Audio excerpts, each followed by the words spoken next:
Hi everyone, bienvenue, welcome, and thank you everyone for coming to the 103rd event of Disrupting Disruptions, the Feminist and Accessible Publishing, Communications, and Technology Speaker and Workshop series.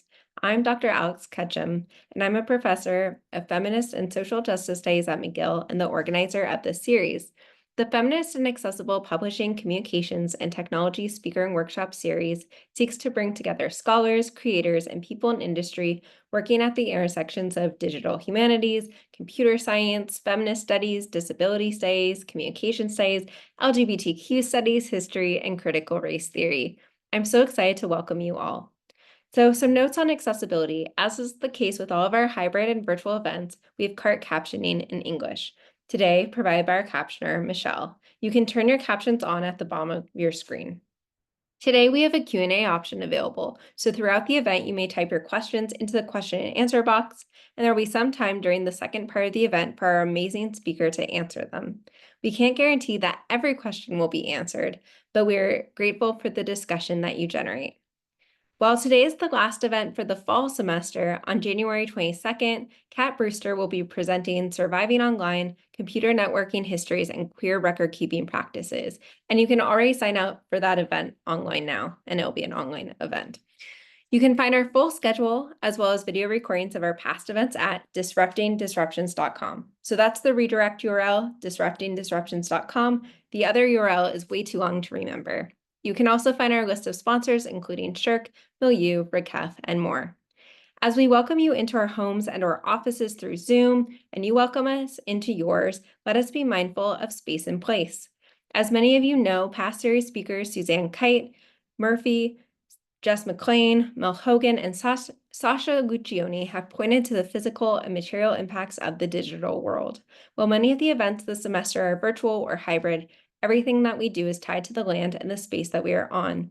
We must always be mindful of the lands that the servers enabling our virtual events are on. Indigenous communities are disproportionately impacted by the mining practices used for the materials that are used to build our computers and digital infrastructure. Furthermore, as the series seeks to draw attention to power relations that have been invisibilized, it is important to acknowledge Canada's long colonial history and current political practices. The series is affiliated with the Institute for Gender, Sexuality, and Feminist Studies of McGill University. McGill is located in Tiohtià:ke, Montreal, on unceded Kanien'kehá:ka territory.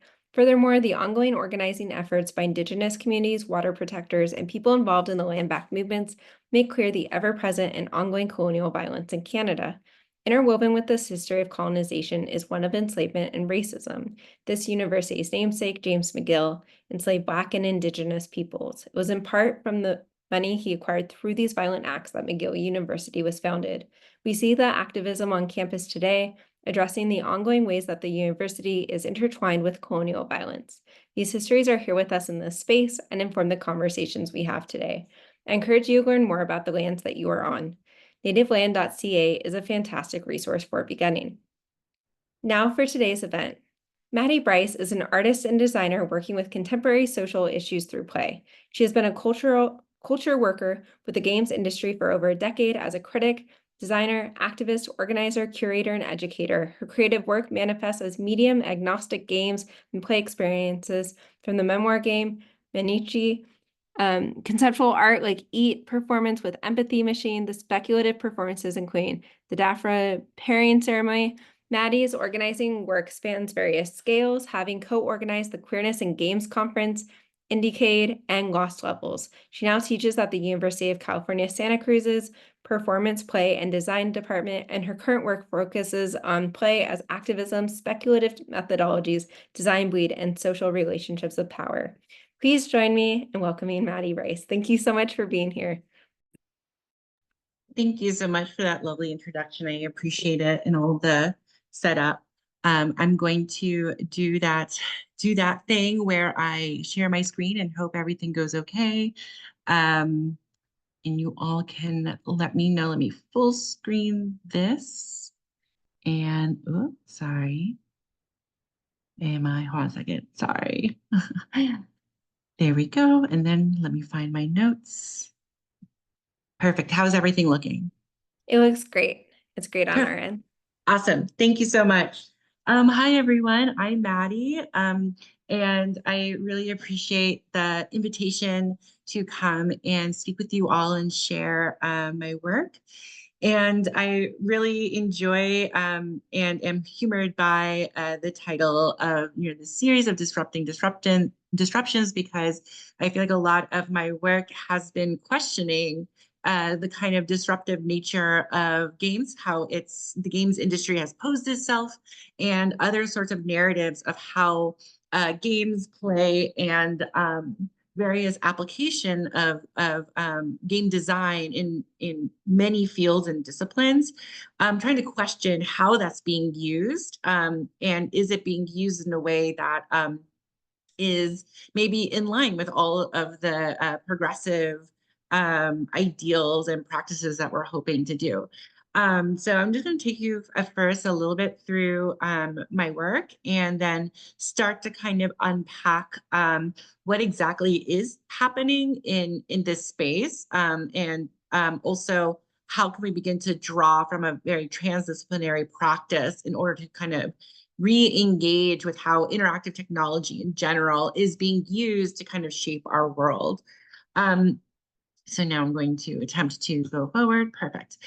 So for me, I entered into games kind of randomly, honestly. I actually wanted to be a food critic, and I accidentally became a video game critic. And that's a longer story for another time. But I ended up doing a sort of intersection between digital art, video games, and the humanities, critical theory, cultural theories, and understanding representation in games.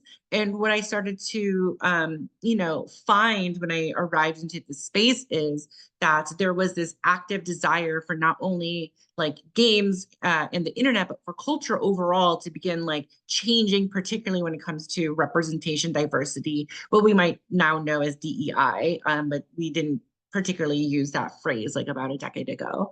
And so I was really interested in this.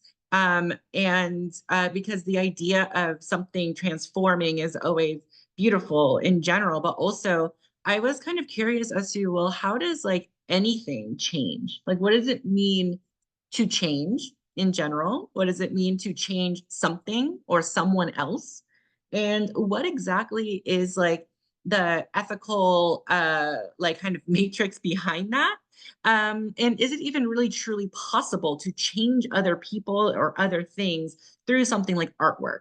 Right. And thinking of this beyond maybe like kind of an emotional, aesthetic emotional state, but rather, what does it mean to do social activism with something like participatory games?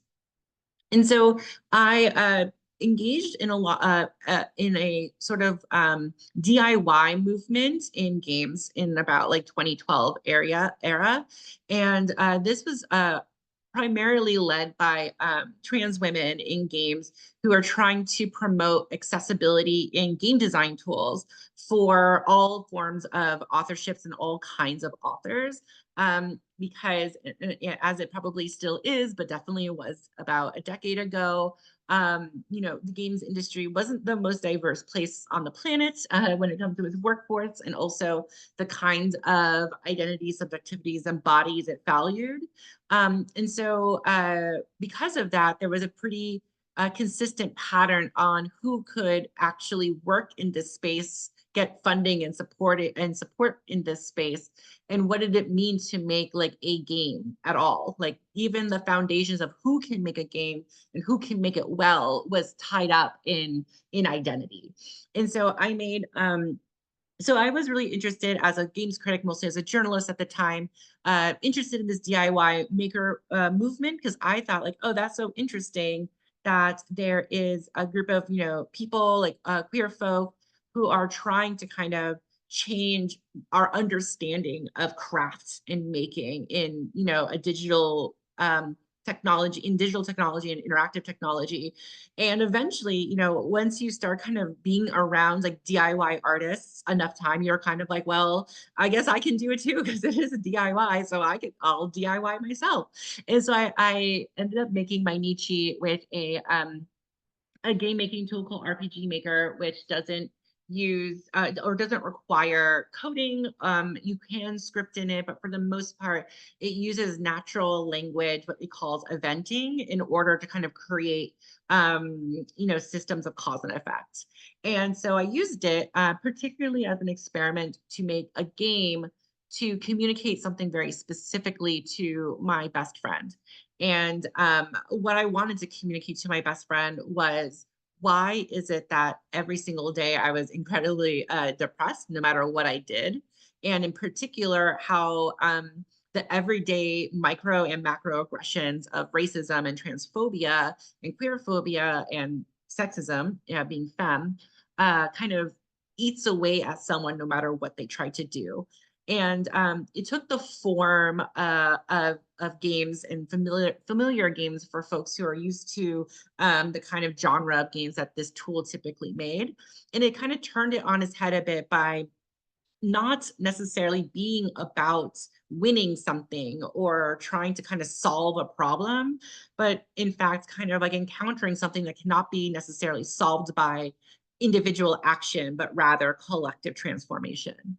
And so around this time that I was making this, this and other games like this started to become more prevalent. And so if anybody here is into games at all and plays them, and maybe even play some games that are about personal narrative and are connected to some form of like thinking about mental health or queerness or race, that stuff was really rare in 2012. And so I feel really proud to be kind of a person who helped normalize and spread that, because DIY artists were disproportionately marginalized folks from all backgrounds, and using the opportunity to kind of begin to reach out for a new community through play, but also widen the understanding of what games even are, was just such an exciting time and an honor to be. But eventually, this was around the time in which I'm going to save this a little bit, but this kind of term called empathy machines started to kind of come up in the tech world about interactive technology that can kind of impart other people's experiences to others, and you can ultimately understand other people. Was kind of the ideal utopic vision of some interactive immersive technology. And my work started to become categorized as an empathy machine or empathy games, as if one could play my game and completely understand my own experience and enlighten people from this particular digital experience, even if it wasn't made for explicitly that. So I ended up over time shifting my practice into something that was more performance-based, installation-based. What you can kind of see on the right over there is me in the middle of a performance where I was hooked up to a Makey, which is a fun DIY tool that can turn many things into controllers or inputs for computers. And I kind of hooked it up on my body in a way that made me, and physically touching me, the points of control in the experience, with the ultimate understanding of like, you must interact with me in order to have access to my experience in any capacity. And so that is kind of the work in which I change and try to begin to interrogate, because thinking about not only how does digital technology work and how does it help, how is it innovating and moving forward and changing things, but how is it also not like the thing that solves everything, and how can we kind of interrogate it through the medium itself. I also started to, around this time, become a very cynical artist, especially around the time, and maybe if there's any other artists in the room, everyone kind of has a moment where, popular culture defines your work for you against your wishes. And I think I started to make these really intense empathy games, basically, that are really just honestly kind of mean, if I'm going to be, frank, or very cynical, I should say. And this one's Eat. This actually is about a rule set that would mimic the kind of constraints that I had when I was a grad student, since this was when I was a grad student. And I was obviously very broke as a grad student, and somehow kind of trying to manage this burgeoning new career as a culture worker in games, while also living in San Francisco on like $10,000 a year, which if you know about $10,000 and you know about San Francisco, those two things are not particularly, that is not a good living wage for that city, or maybe any city at all. And so I went through that and also showed how this is not only about like economics, but how structures of life can be perceived, but also understood intersectionally. And so each is a game that pretty much no one can play or no one wants to play because it's really uncomfortable, but it was my life, or a sort of procedural sort of representation of my life at the time in which I made it, and began to inform my work when I started thinking about, well, if we can start to represent our lives or the experiences of folk, not only through like visual representation, but also through procedural design, then is there some kind of way that we can begin to, kind of pick at this idea of experience, empathy, and what does it mean to change as a human being through art?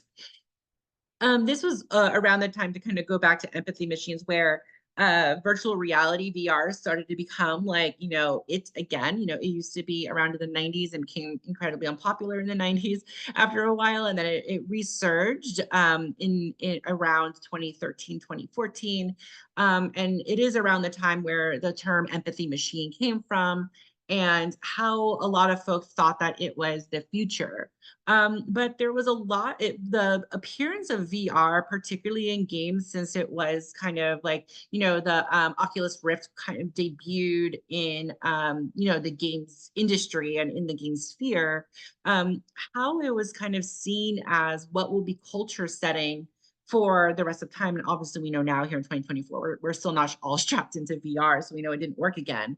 But at least to the scale in which it promised. And now, how is it that the conversations around experience, empathy, politics, all these different kinds of things were beginning to, become like almost like constrained by a sort of techno-determinism that was beginning to kind of overtake all conversations about politics and cultural change. This was also around the time in which both Black Lives Matters resurgence during the Ferguson riots, and also Gamergate, which was a mass harassment campaign against women in games, in which I was, a recipient of. I watched both of these things happen at the same time, about how social media and how digital technology was shaping our conversations about actual like life, and how life works, how it's viewed, how it changes, what is right and wrong about it, how do we talk about it. And it shouldn't be, left unsaid that, the creator, or at least the director of making the Oculus Rift, Palmer Luckey, actively supported the alt-right that eventually, that came out of Gamergate and eventually elected Donald Trump as president, as a wave of cultural change. And so we can't separate how our lives have been affected from cultural movements within digital technology, interactive technology, digital humanities in general. All of that is like a direct, like there's what I was there to be able to see the actual like kind of movement from online harassment campaign of, gamers and other folk, all the way into our current political landscape. It's like not even a metaphor. I'm not even stretching or kind of being hyperbolic. It's literally what happens.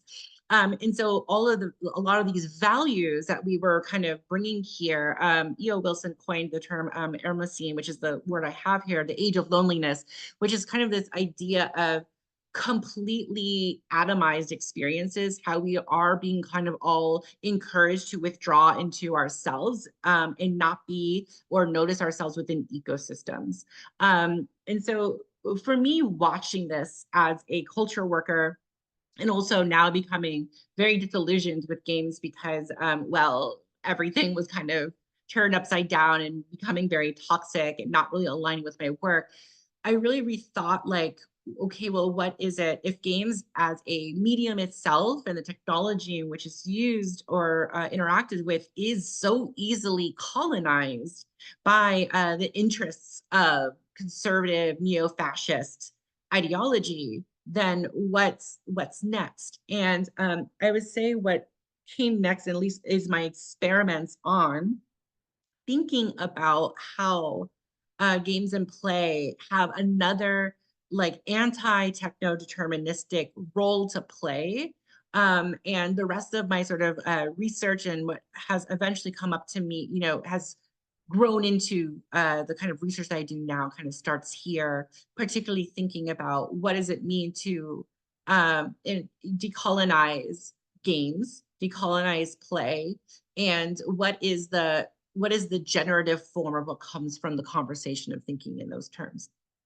And so I went to grad school for digital technology, and I started to kind of get really deep into design research as a field. And I don't really have a traditional academic background. I was a literature major when I was in undergrad, and then I wanted to be a food journalist. And then somehow I'm now here doing design research at an interactive technology program.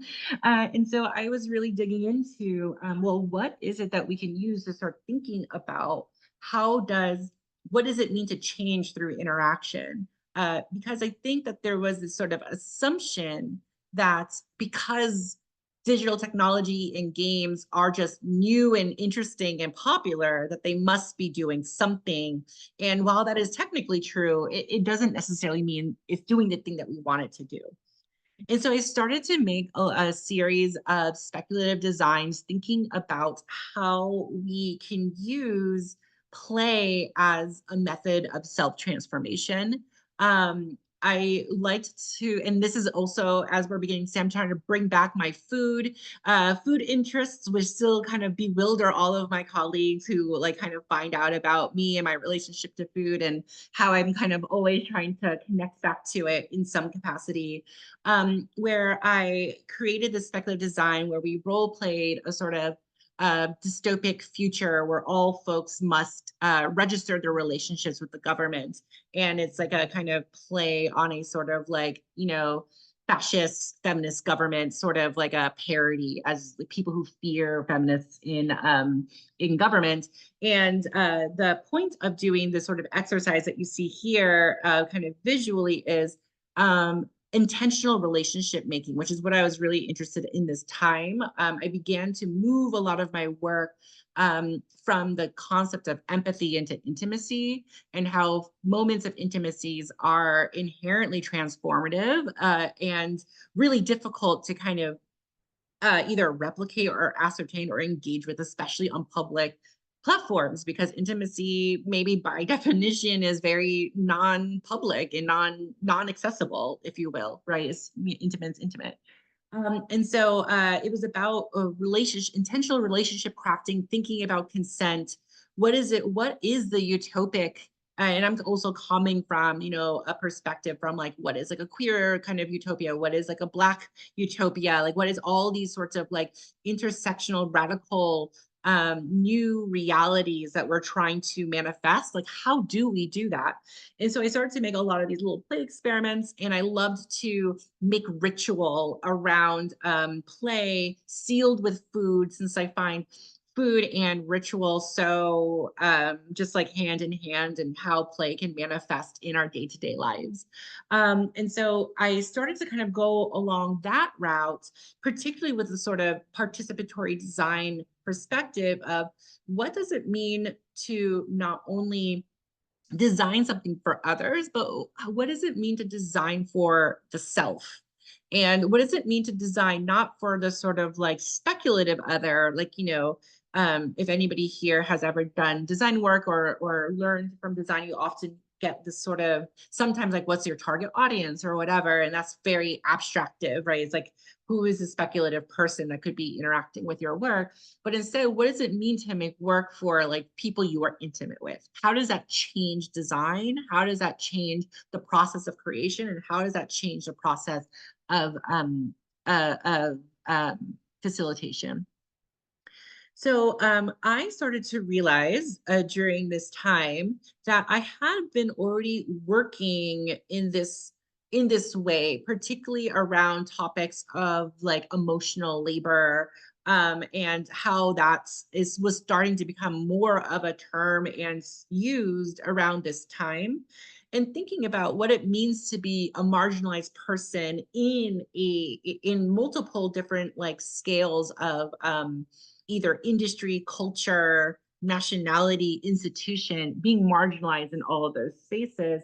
What actually is like how does your presence, how does the presence of a marginalized person change what is ostensibly a hegemonic system? And I started to realize that for me, I was told the story of if you do like kind of great things, if you put in a particular kind of work, if you are like kind of smart enough or determined enough, or you do something interesting or innovative enough, like that's kind of how you contribute to representation, how you contribute to kind of social progress. But I've started to realize over time that I was a part of a network of queer women, and particularly queer women of color, who have been emotionally guiding the entirety of culture, tech, games, play, and academic institutions towards towards this sort of ideal social progression through our lived experiences and our willingness to share intimacy of many kinds with folks who are trying to transform. And once I started to think that way, my research began to kind of shift quite radically. There was a talk that I gave at a conference in New York, I think at the Museum of the Moving Image, called Theorizing the Web. And I did it on exploring how dating apps, the design of dating apps and other kind of websites for any sort of like amorous or sexual intimacy were both facilitating and obfuscating the labor of particularly queer and trans women and queer and trans women of color in order to invisibilize them so they can be exploited by folks who don't want to be seen as interacting with marginalized folks in a romantic or sexual way. And through that, kind of when I was preparing for that presentation and giving it, I remember, some folk when they asked me or talked to me about what does it take to change anything? A lot of people think that change kind of comes with like time, that like as long as we kind of steadily work, that time will be the thing that changes and is inevitable. And also we're kind of stuck with what we have now. But I honestly really think that it's labor, clearly labor, but not only like the labor of like political activism or other sort of like political arts or challenging in particular ways, but also like community building of also trying to repair what capitalism and colonialism have done to community, the idea of community, as digital technologies, infrastructure and systems continue to atomize us from every ecosystem. So as was kind of mentioned at the beginning, it's very easy to think when we're on Zoom or using our computers or on the internet that there is no relationship to physicality, but that the servers in which do physically manifest what we're looking at on our computers does exist on the land, and it does exist in an ecosystem that we are ignoring. Most of us are ignoring if we, in order to kind of feel better about being on our computers, which just being very complicit, no judgment. I am also complicit in this. And so thinking about how is it that particularly queer women, women of color, queer women of color, and trans women of color, all these sorts of communities, mostly around feminists, I would say, and like kind of alternative feminists or bad feminists, if you will, how that sort of energy was being harvested by all these systems of techno-deterministic systems, while also denigrating that labor at the same time.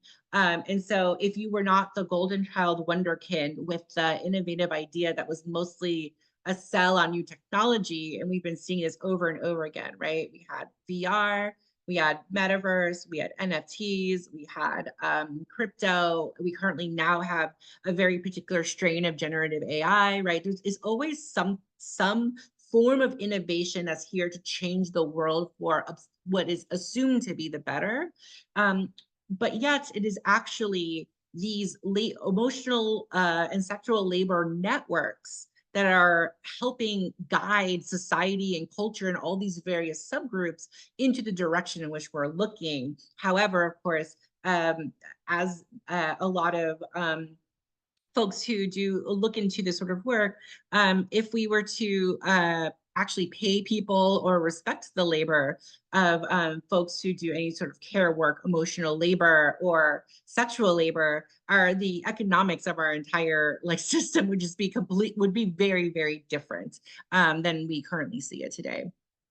So as I kind of went through all of this thinking, and I start to kind of get re-invited back into, talks like these or other sorts of what can we do with tech and games in order to change the world? I actually, weirdly enough, get kind of asked that a lot, especially when I'm at conferences and talk about games. Is technologists, game designers, and other forms of kind of innovation design folk coming to me and asking, like, what can we do? Like, what does one do in order to take our industry and turn it to good, right? Some form of good. And my good has, big quotation marks around it, right? And so how does one do that? And I think the answer I ultimately come to is that we've assumed that dominant paradigms of making, of creation, are the only ones, particularly in games. If you talk about design processes with folk, the main design process you hear is kind of taken from software development from the 90s and early aughts, and also product design. And those have very specific kinds of processes towards very specific kind of goals. So the conundrum that we have is the way in which we know to make things is not geared towards social change, but rather consumer product design. And those things inherently kind of don't match so much, right? So I started to kind of look to see, how do we think and communicate about how any kind of form of creative process can determine what we're doing. And I think this sort of techno-determinism was so kind of large in games itself. I think it's obviously true in the entire tech industry and all of digital, technology or digital humanities, and thinking about it because, computational technology, I want to be very specific, I'm talking about computational technology. Computational technology is kind of seen as it. But because of that, we are unable, often these discourses are unable to see alternatives outside of computational technology being the solution. And this is kind of what this sort of design auteur wonderkin system does. So it's not like people are saying now, in the way in which they kind of innovate is AI is just one of many interesting technologies, but rather AI is inevitable. And I feel like I've heard that phrase, but I've heard that phrase many times, right? Like the idea of mass consumption of VR is inevitable. The mass use of generative AI in a very particular context is inevitable. The metaverse was inevitable. Crypto was inevitable. And all these other things are inevitable. And it makes folks unable to see beyond it. And because of it, can only think of change within its context. And that's kind of what was happening in my local area of games. The issue when it came to any conversation about, I'm obviously repeating and talking about things from my very particular corner of, digital technology and creative technology in general. But I have a feeling that folks from other design disciplines also can relate to this, that once a dominant paradigm has arrived in the way in which we talk about any particular kind of topic, it becomes that much harder to kind of allow people to think outside of that unless you come from a radically different perspective. And what I realized I was running into was, as someone who came up through the queer DIY, as someone who does not have a technology background, who did not like kind of enter the tech ecosystem, as someone who desired to work in that space, that I had an inherently different like kind of set of knowledges to contribute to this space and actually begin to whittle at these questions of the ethics and methodology around change work in games. And I think the ultimate lesson I learned from a lot of this, from all these kind of things I've been talking about, is our preoccupation with the product of games as opposed to the transformative nature of play. And I'm very particular about separating those two concepts. Now, I'm very specifically someone who focuses on play, even if my background is in game design and in various forms of cultural work in the games industry. I find that play is the intuitive and inherited way in which we change culture. And once we kind of remove play from this sort of inevitable technological progress timeline, a lot more opportunities become available to us. And so thinking about how current, digital technology, designed platforms, and obviously I'm like really trying to not like poo-poo on literally everything we enjoy on the internet. Like, I'm on here, I have a whole bunch of stuff. Like, I'm not trying to kind of be moralistic in any way, shape, or form, but it is worth it to think, what is our design doing? What are these designs doing? How are we interacting with them? Are we digesting them? And as we digest design through experience, does a little part of it stay within us? And I think those kind of questions are really important to consider, because if experiencing someone else's design or something else's design does change you literally, then wouldn't you want to know how? Like, wouldn't you want to know and intentionally pick the kind of ecosystem you desire to be in order to navigate these particular issues?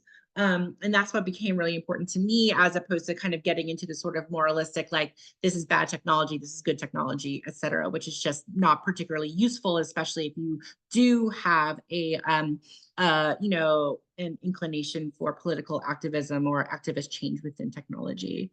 And I think that one thing that I really, really enjoyed about shifting from games to play is that games are very object oriented. And it's like, this object is the thing that will change people. And I think that applies to a lot of technology, even if they're digital objects or objects of systems or other forms of ways in which digital and computational things exist. But play is more about generating subjectivities or generating realities, and kind of like, to play pretend is a really easy metaphor here, where when you're playing pretend, you both are existing in your typical like timeline of reality, but also another form of reality is layered upon it, because one must both understand the different realities that one person plays as pretend in order to properly interact with the person who's pretending. Same with a joke, right? It's like, I would say like that someone who makes a really bad pun is making you very aware of another layer of reality, maybe against your will, who knows? I actually hate puns, and so I have like full disavowals of how puns are like violent alternate realities that are obviously completely jokes. But it is thinking about the layering of how we think in actually multiple kinds of realities, of layers that way, as opposed to this sort of narrative that we are all are on one objective reality that we all share, have the same access to, and draw the same information and value from, which is just not true. And also it works against pretty much all Indigenous and diasporic knowledge that I'm aware of, particularly Indigenous knowledges from and wisdom from the so-called Americas. As I moved forward, though, I came into this sort of conundrum of, well, if making games, like literal games themselves, are not the thing, then what is it that I'm actually doing? How can I begin to continue to have a career? Because I feel like every single thing that I was encountering was telling me, like, being a designer sounds like not the worthwhile thing to do. But I did really feel like I had a really strong inclination and intuition that play was the answer to whatever question that I was investigating, and I wanted to keep going to that. And I think how I began to move through this is, well, one, by looking through various different knowledges that were not just handed to me from typical sources when it comes to design, design thinking, innovation design, digital technology, infrastructure, all those things, but rather thinking about how reality is layered in as a form of art, and the way in which we can all intentionally do that in order to renegotiate our relationships to everything around us. And that doesn't require either the complete disavowal of computational technology, nor the kind of submission to the inevitability of computational technology and other forms of digital architecture, infrastructure, sorry. And so I find that that was a really a proactive way that I could approach these issues, maybe like this idea of disrupting disruptions, right? Of the disruption that is the normative disruption is this idea that this one technology or one kind of ecosystem of technology can collapse all of the rest of the reality into its own narrative, but instead using play and understanding that we have a creative autonomy within the kind of reconstruction or generation of life and realities to push back against that defuturing, which was kind of a term in design research specifically about like ecological disaster. The idea that dominating techno-deterministic products and frameworks are collapsing and removing access to different kinds of futures. And the actual, or maybe a very productive way to look at how do we begin to do social progress in a way that isn't like completely based off of one or a few people's kinds of ideas of moralism, is to actively generate realities in the face of defuturing dominant hegemonic paradigms. I was inevitably, drawn to conversations about, decolonization in particular, but also just kind of what are marginalized folks doing in all of these different creative fields, and what is the conversations, what are the discourses, and what are the different kinds of methodologies that we could learn? Because at this time, when I was starting to kind of really dive into this research, I was beginning to teach in creative technology programs in New York City mostly. And every single day when I would talk to like my thesis students, I had to kind of contend with this.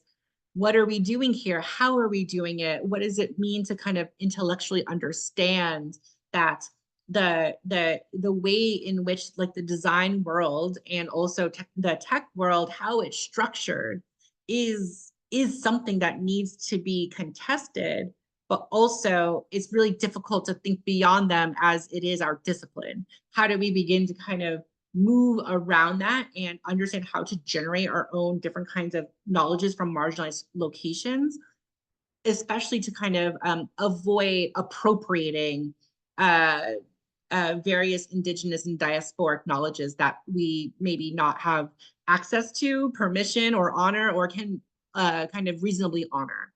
But the one lesson I think I learned for myself is why is it that when we think about making creative, like any sort of like technology, creative technology game that, or especially in the mission of social change or doing social good, I was struck by the the very assumed knowledge that designers are coming from a place of already being like enlightened, like, or they've already done the change they needed to done, and they are now the person who can change others. And I think that was the ultimate conundrum that I was working through my entire career, where I was like, how do I make work that is supposed to do social change? But in the end, it's me, it's my idea of social change. And I still have my own issues that I need to socially change through, right? And I'm part of an ecosystem. I'm not like this one particularly enlightened person. And I think once I started to understand this idea of designing for the self, especially as a part of a social, a cultural ecosystem that desires progression, is when I began to look outside of design in order to find other methodology to help me with what is it that I'm trying to do.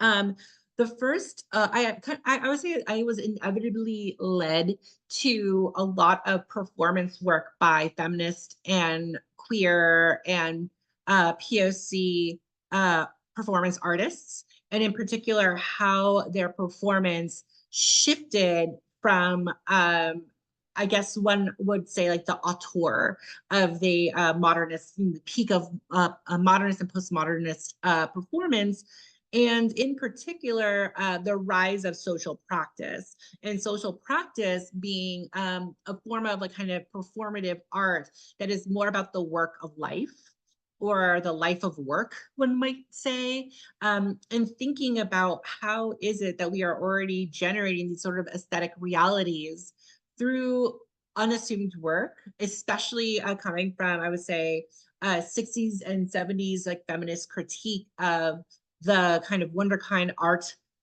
bro, pretty much, making one that like a piece of art, or just doing one particular kind of performance that was supposed to be transformative for all culture, while his wife made sure that he was fed and his entire family was working, was okay, and his house was clean, and without all of those things he would not be able to do the things that he was supposed to do, right? And we hear those sorts of stories is in particularly male dominated industries, of how the femme energy networks around him are the main cause of his success, as opposed to purely the object in which he manifested.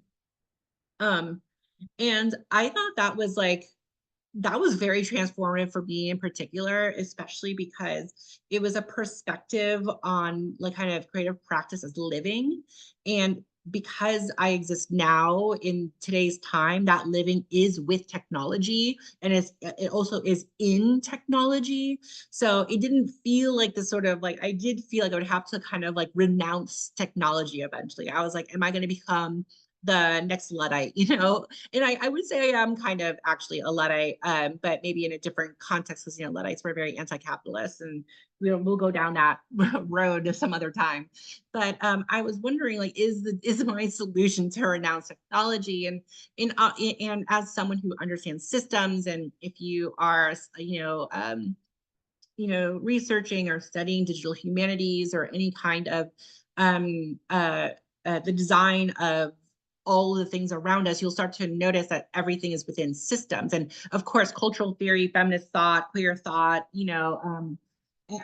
all kind of cultural studies understand that, we are in systems of affect, right? We're in systems of cause and effect in which we are all agents. And so when you think of it though that way, it means that we have an opportunity. This idea of creating realities is creating like another node within these systems, and being able to continue the generation of these different aspects in these systems as other oppressive hegemonic forces tries to eliminate them. And one of the ways that, or one of the things I feel in my observation and practice, that I would say institutions still very much struggle with, as someone who I'm an academic now, is they really struggling with the idea of invisible labor, of emotional labor. What does it take to do the work of, I would say, the work of bettering and maintaining and caring for the people who need that time to become the folk that they want to be. And began to kind of I feel like there's always a time, especially if you're someone who enjoys research, you just get really hungry for a whole bunch of different frameworks and concepts and methodology. And this is when I was going, like, really, eating up everything. And particularly in the Queerness and Games Conference, which debuted in 2013, that I co-founded. It was there was a particular kind of a very interesting coincidence started to happen where we saw queer game studies arise. It kind of arose out of that, that conference, but also simultaneously with performance, and particularly queer performance, and how queer performance is tied to the generation of speculative utopias, and how queer play, that's how we would define it. I was just at the queer food conference to kind of like shout that out. And one of the main questions we were thinking about was, what is queer food? We had a very similar conversation back in 2013 of what is queer play? What are queer games? And to us, I think we kind of settled around this idea of queer play is the generation of speculative futures through the uncovering of these sort of mundane histories through gesture, as Esteban Munoz would kind of say. And I think that a relationship and understanding the relationship between the ways in which things like race, gender, sexuality, etc., are systems, and those systems have aesthetic qualities, that also the kind of hardened institutions that we interact with, such as like government, academia, museums, like cultural institutions, also have their own aesthetics. They also shape our subjectivities as much as all of these other social systems that we're thinking about. So it's not only like kind of the personal is political, right? It's also that like the structures of all of our lives are political. Everything has values. Everything is communicating value to you through the aesthetic experience of like it itself. And I started to become more and more interested on this question of, is everything that we are either consuming or interacting with, like, is that the change? Like, is that the change that we're actually currently going through? And is that why something such as like, the next popular the next popular kind of auteur technology like AI is seen as inevitable, because it seems to be the thing that everyone's already readjusting their own subjectivity towards. And so thinking about that as a practitioner, because I'm mainly an artist who is now, I guess, a researcher. I'm still grappling with that personally. But as an artist, thinking about craft and thinking about how we can shift craft from thinking about art and design as this sort of like message bearer to a play participant, because we work in both ways. We act upon the world acts upon us, right? And I really started to reach around, particularly in performance, to understand how is it that we can play with technology, particularly computational technology, in order to resist and also generate. I have a lot of like kind of witchy things here in my bookshelf over behind this computer. I have a lot of tarot decks, and because of that, I began to create these connections between like fluxus, conceptual performance art, divination, and play, and how we already are surrounded by procedures that help us generate and think about the future at all times. We are always kind of futuring, if you will. And now is becoming intentional about how we future.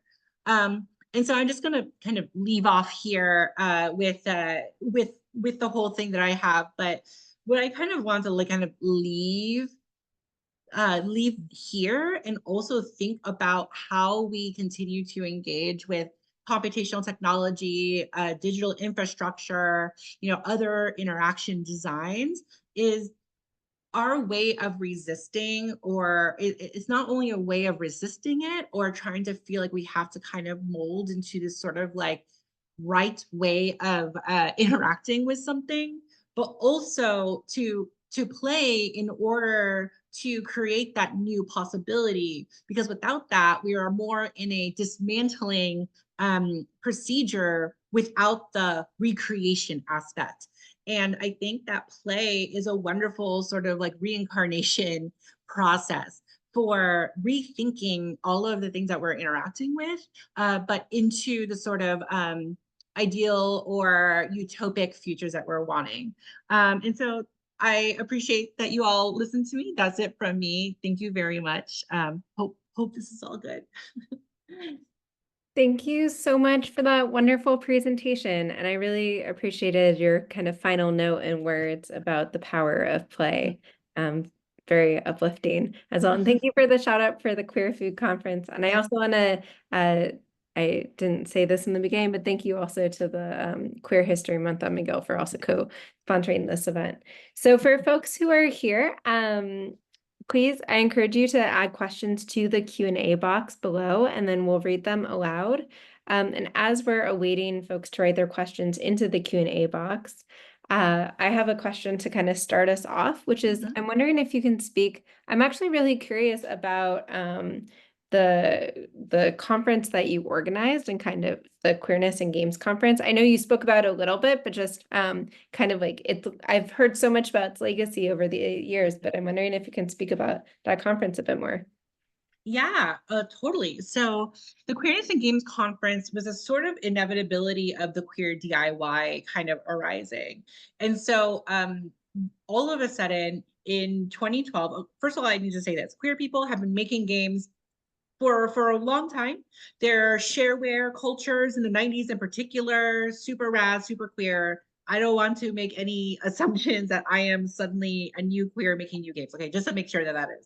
But in a current cultural paradigm, the kind of this sudden outburst of queer and trans folks, trans women in particular, making games and making games differently was very shocking to a lot of people. It was to the point of designers, like kind of well-known designers in the game design world, arguing over whether our work actually were games or actually were the things in which we were kind of situating them as, and because of how different they were. And as we started to kind of integrate into the cultural paradigm of games, like kind of going to conferences, starting to go to all these things, our different design methodologies and relationships to technology began to just be very starkly different from what you usually hear in these spaces.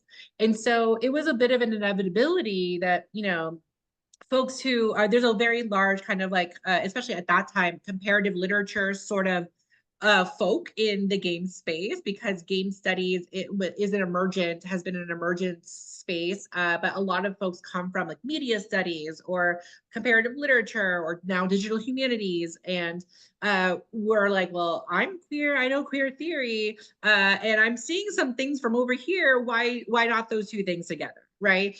And so that's kind of how, especially to kind of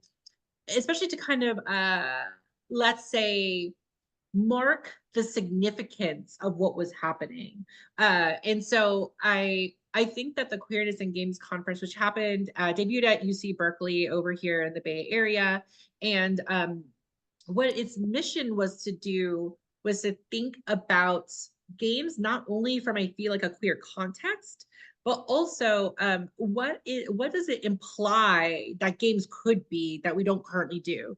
So one thing I really loved about the Queerness and Games Conference that I was co-organizing and co-founded was not everyone there was queer, but they were in the ecosystem of queerness, and they were kind of around us and seeing the kind of community formation that was happening. And it's really interesting seeing the sort of like bleed from in and out of communities and how influence happens, and how does one honor the kind of experiences of marginalized folks, but also help legitimize the ways in which we are interacting with our own craft. And so the Queerness and Games Conference just kind of ended up being one of, I would say, it's been a while. I don't want to make too grand claims. It is definitely the first queer and games conference, especially as it happened over time. But there weren't many other kind of like cultural theory uh, and politics times games conferences at all in 2012, 2013 when we were doing this. And so because of that, I think and also because of the applicability to creative technology in general, because games culture and game design is, completely entwined with the internet in general. And so we also applied outside of just games and game design.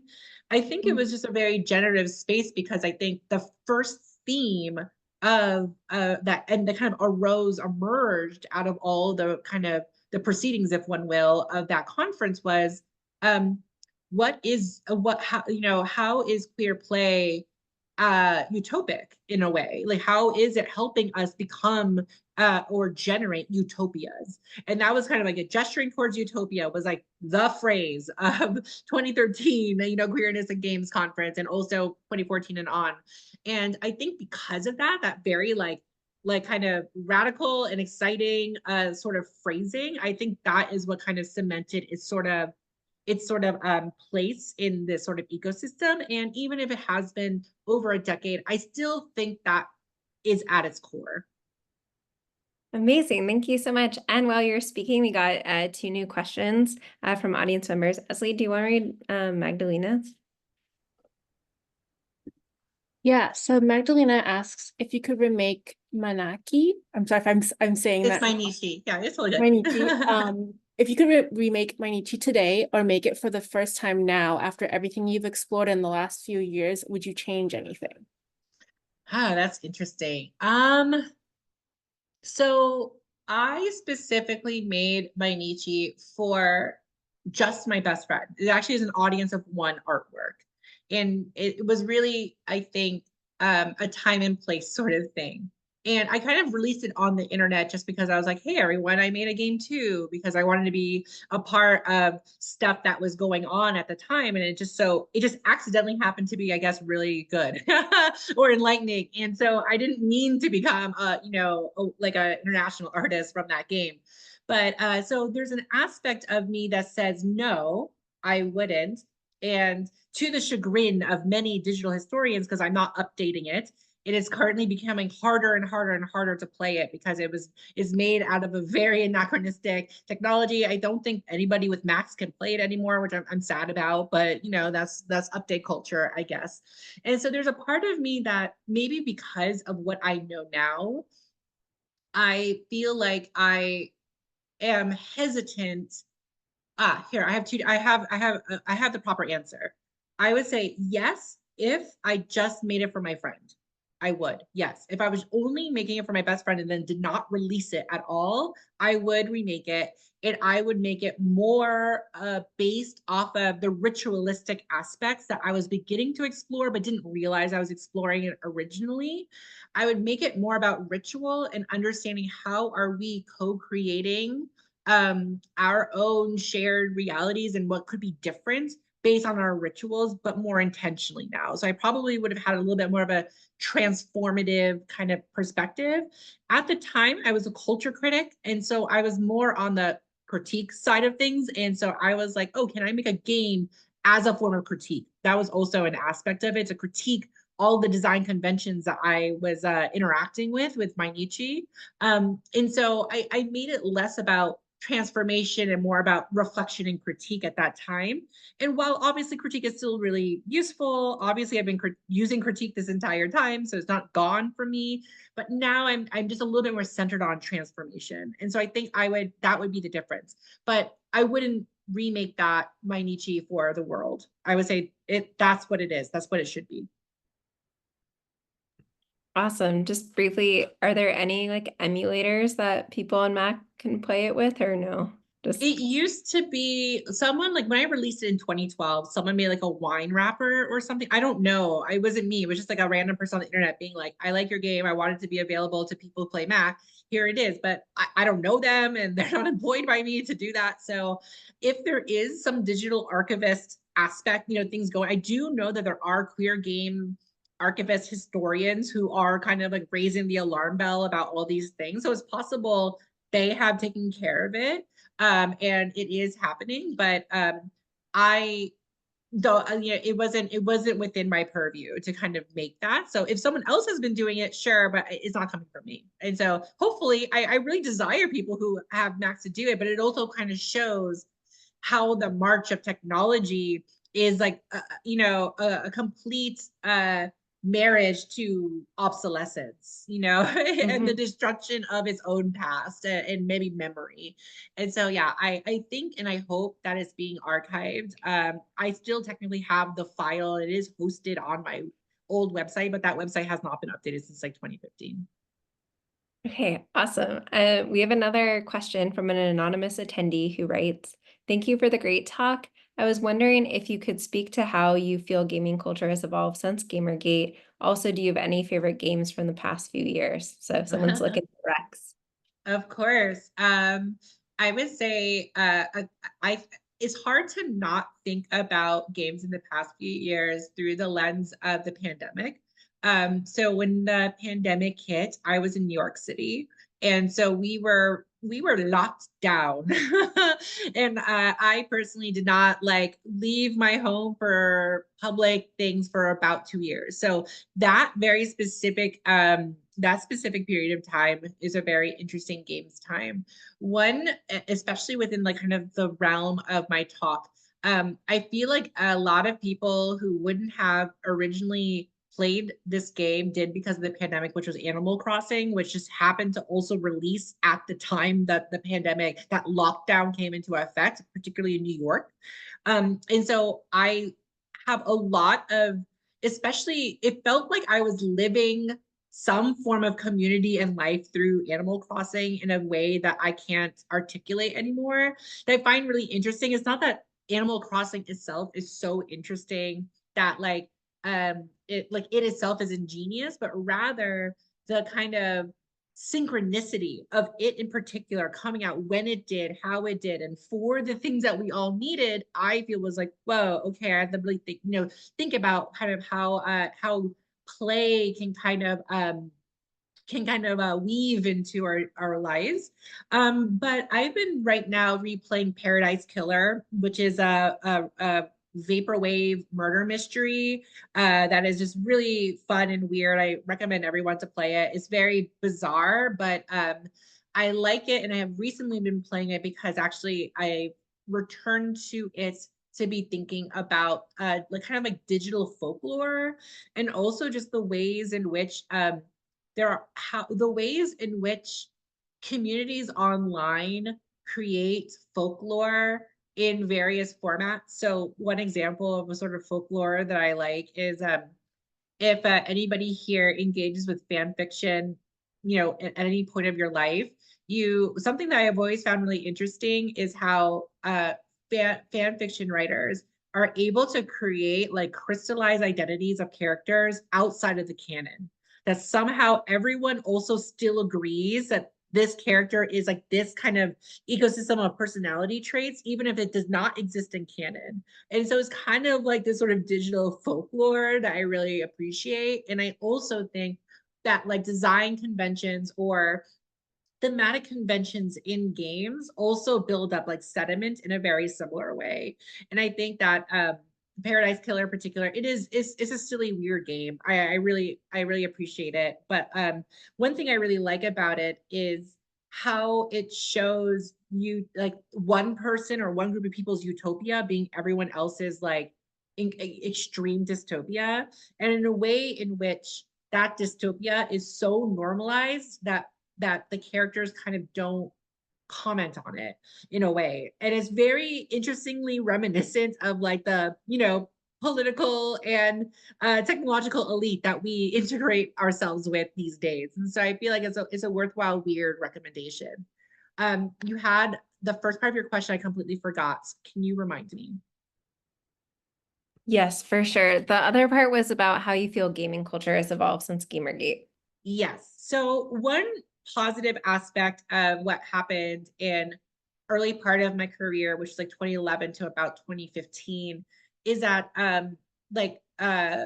kind of initiatives for diversity in games has exploded, right? It's a very different landscape. It's a very active, at the top of people's consciousness thinking about it. I have this joke with a friend around like 2016, 17, if you ever looked at a video game trailer and the character who's doing a whole bunch of cool stuff, but is like hooded or like the camera is like not looking at them. The moment it comes around, it's like queer purple-haired Latina, like it's like a surprise, like, we're here sort of phenomenon that is starting to, I'm sure it's happening like in movies and everything else too. It's not unique to games, but I think games has been a particular like kind of hotbed for that. Something that I feel like has not changed is the dominance of the video game industry and its culture and its kind of refusal to really integrate any radical politics at all. Of course, it's an industry, whatever, right? But like what is unfortunate is that the capacity for something like Gamergate to return is very possible and is not actually a lot of it came from within the games industry. It wasn't just some like random jokers on the internet. There were random jokers on the internet, but a lot of people from the games industry were also involved in it, which is why I kind of also cited Palmer Luckey, and just kind of other sort of like juggernauts in that space that kind of founded a lot of the things that we just assumed to be. And so throughout the years post Gamergate, even as a teacher, I had to be conscious of the fact that a lot of my students consumed that sort of culture, and if they recognized me or and did not agree with my stances, I had to deal with that in that way. So I would say when it comes to video game culture, that specific kind of space, I think the needle has not moved too much outside of representation, which is great. I feel like representation matters and more diversity matters. Where I see the excitement is pretty much everywhere else in games. I am very excited in a lot of tabletop role-playing games in particular. Lots of wonderful, cool, queer, POC, everything. It's so much wonderful, interesting experiments in play in the tabletop, also in the LARPing era as well, especially great scholarship coming from both of those places. I think this can be cited also the popular interest in this. If anybody here watches like Critical Role or knows of it, right? Like that didn't pop out of nowhere on accident, right? The interest in that. Instead, that's been kind of fermenting for some time. And now there's like a better excuse for critical engagement with it from scholars. But there has been really interesting relational art practices going on in that sphere, and also in different kinds of more weirdo LARPs like Nordic LARP and American Freeform LARP, which I can get into if you want me to, but those are, I think that is very exciting and is pushing the medium itself as opposed to maybe only dealing with DEI issues, I guess. Awesome. Thank you. Oh, it looks like another, Esley, also if you have a question too, but there's also another anonymous attendee, and we'll probably take like one or another question after up to, but we're almost near our hard stop time. So Yeah, so this anonymous attendee asks, how do you feel about player sexual NPCs rather than having representation of specific sexual identities?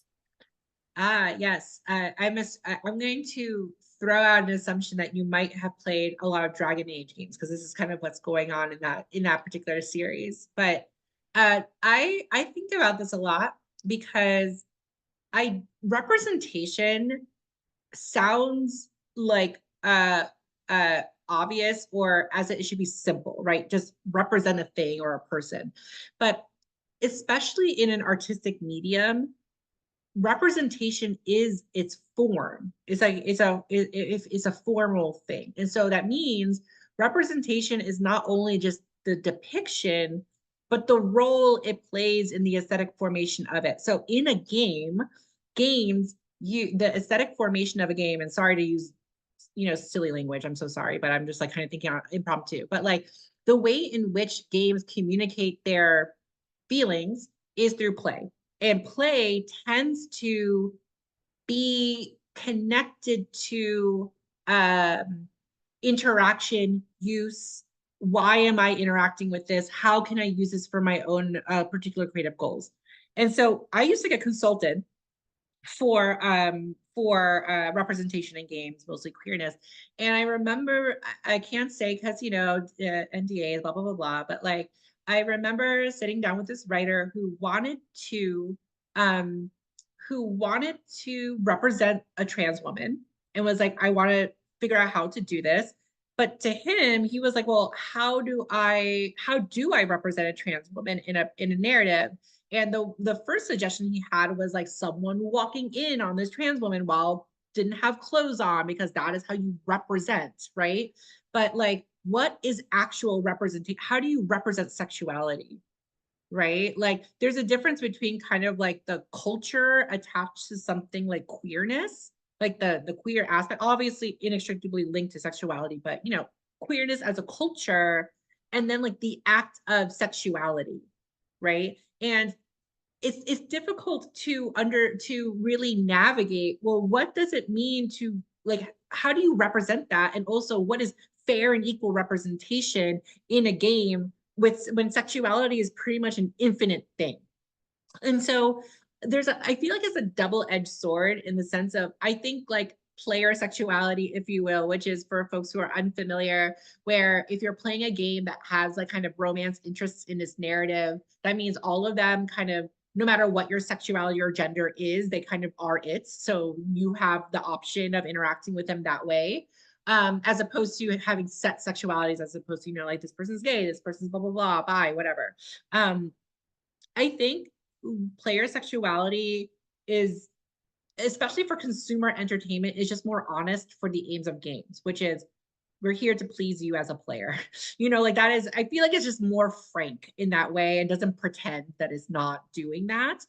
Whereas I think once you get into the part of we need to depict sexualities, if I feel like there must be a Wikipedia list of sexualities that is much, much longer than my talk, right? So like, what is fair and equal representation in that way? What does one even like kind of, how do you represent all, especially the expanding understanding of asexuality or gray area romance, like how that is constantly and it's infinitely expanding.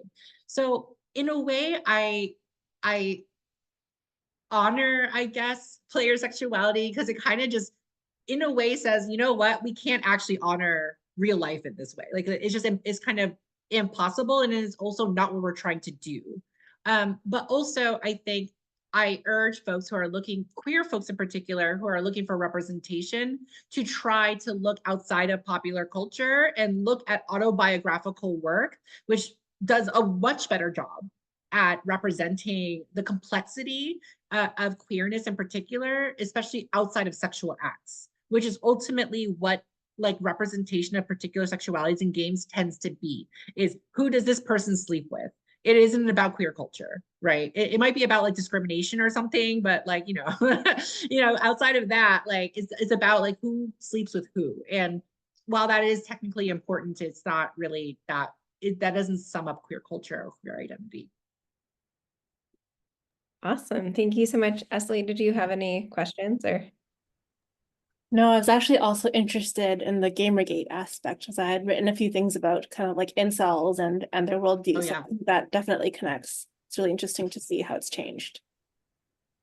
Yeah, it was one thing to kind of just really see it on the in person, if one will, because at the time I was a journalist, and therefore I had like, you know, TweetDeck. I don't know if anybody runs it, but I had like a whole bunch of different streams. I had one that was like attached to kind of like BLM and Ferguson, one that was games, and just seeing both of those at once, and also noticing the similarities of the people who are aggressors on each of those sides. I was like, oh, these are the same people. This is white nationalism, and all these other kinds of movements are just appropriating online snafus or culture wars in order to continue to move forward their political agenda.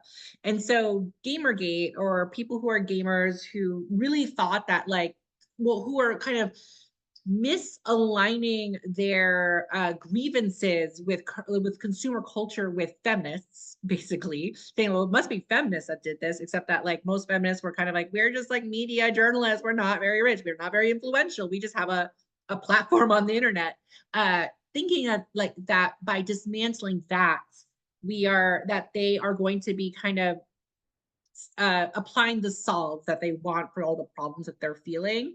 But actually it was the beginning of the alt-right taking advantage of the dispossession of incels, of folks who are only on 4chan and can't look outside of it, and all these other folk who are continually being particularly economically distressed, but also not seeing themselves as valued community members anymore, because now they perceived feminism as a denigration of masculinity, right?